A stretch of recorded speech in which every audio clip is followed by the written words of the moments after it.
Battle of Verdun, 1916.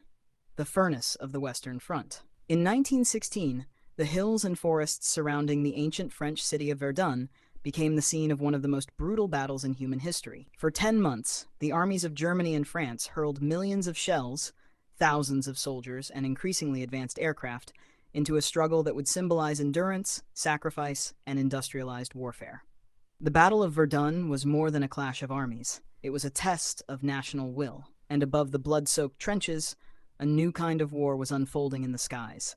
Large-scale fighter operations that would shape the future of aerial combat forever. The year was 1916. Europe had already spent nearly 2 years trapped in the nightmare of World War I. Massive offensives had failed to break the deadlock of trench warfare.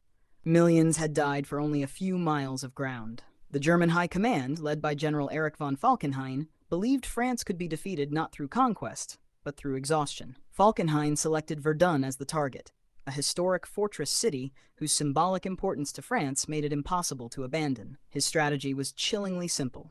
He would force France to defend Verdun at all costs, and bleed the French army dry. On February 21st, 1916, the attack began. At dawn, German artillery unleashed one of the most devastating bombardments the world had ever seen. More than 1,000 guns fired continuously into French positions. Forests vanished, villages disappeared beneath explosions. Entire hillsides were transformed into smoking craters. The earth itself seemed to erupt. German infantry advanced behind the barrage using flamethrowers, grenades, and storm tactics designed for trench warfare. French defenses collapsed in several sectors. Fort Douaumont, one of Verdun's strongest fortifications, fell with shocking speed. Panic spread through France.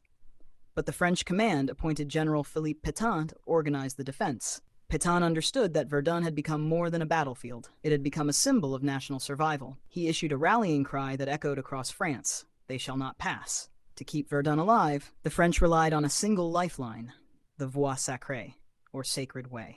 Day and night, endless convoys of trucks carried troops, ammunition, food, and medical supplies to the front. Vehicles moved continuously, often under artillery fire, ensuring the defenders could continue resisting. As the ground war intensified, another battlefield emerged overhead: